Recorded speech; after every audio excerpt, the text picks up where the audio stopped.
Good morning, everyone. Today on the Hebrew calendar is the 28th day of the month of Nisan. Now, exactly 110 years ago, this day, the 28th of Nisan in 1912, on the English calendar was April 15th. April 15th of 1912 is the day that tragically the Titanic had hit the iceberg on the 14th, and today is the day that the Titanic sank, and 1,500 passengers perished on that cold night in the waters. And today is the Yahrzeit on the Hebrew calendar for the passengers of the Titanic. This week's Torah portion talks about the holiday of Yom Kippur. And there was a lottery drawn in the Holy Temple on this day by the high priest.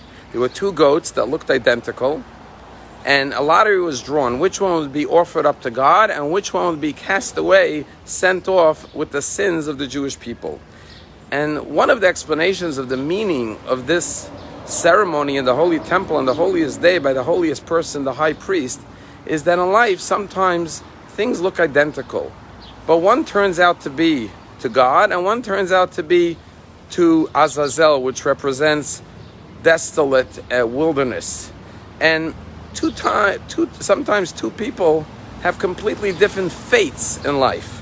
As a matter of fact, the word goral means lottery, but it also means in Hebrew fate. When we come to Yom Kippur, we try to understand the mysteries of life.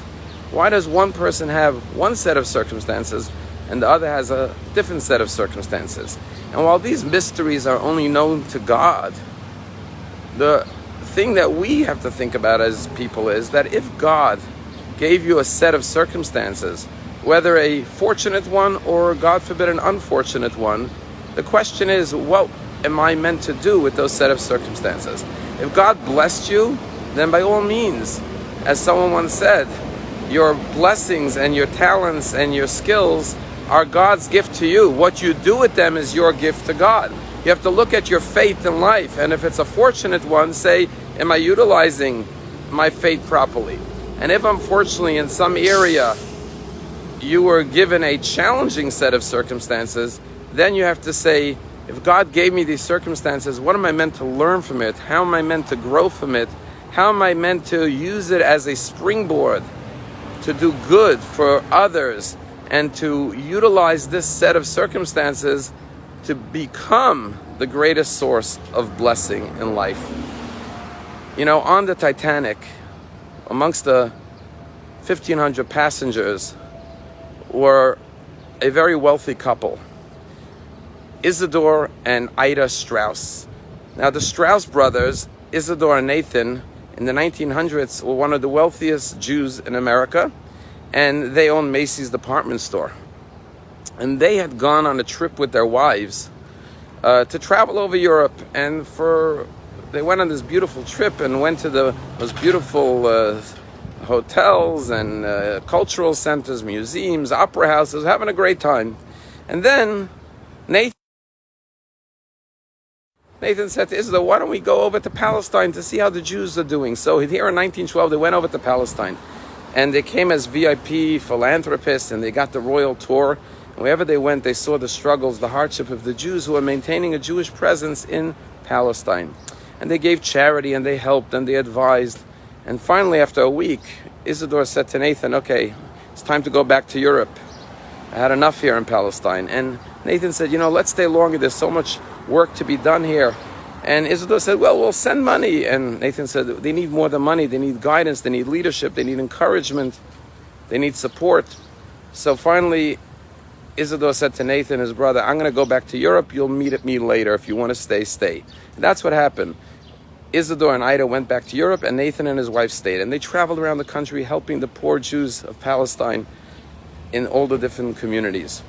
And his brother kept on sending him messages, come on, we got to go back to America. Finally, Isidore sends a message to his brother Nathan, listen, I booked a ship that's going to leave on April 15th, which is today on the Hebrew calendar, April 10th, which was 5 days ago on the Hebrew calendar and the English calendar. And he said, listen, I booked 2 first-class cabins for us. You have to be here by April 15th. Well, Nathan was very busy in Israel, And of course he was running late. And when he arrived in Southampton, London, on the 15th, he had missed the ship. The ship had sailed, and of course it was the most luxurious ship of the generation, the Titanic, with every imaginable feature and pleasure and food and the most beautiful accommodations. And Nathan felt terrible. He missed the ship, the voyage of a lifetime, the Titanic. Well, of course, tragically, 5 days later, it hit an iceberg, and amongst the 1,500 passengers to perish were Isadore and Ida Strauss. Nathan was so shook up by that experience, how his life was narrowly saved, and in the tragic death of his brother and his sister-in-law, that he decided to go back to Palestine. And he devoted the rest of his life building the Jewish community in Palestine at the time. And he donated 2/3 of his wealth to the Jewish communities in Palestine to build Israel. And today, he lives on throughout the state of Israel. You could find his name on streets like Rehov Strauss in Jerusalem. You could find his name on soup kitchens, on hospitals, on medical centers, on educational schools. And most famously, the coastal city on the Mediterranean, Netanya, was named after him, Natan Strauss. Today, 250,000 Jews live in Netanya, and he built that city. And his name is found throughout the city of Netanya. When life gives you a struggle, life gives you a challenge, or a blessing, sometimes two brothers, and you, like the two goats in the temple, you say, why does one destined to have such a tragic fate? The other one was spared. We don't understand these questions or know the answers to it.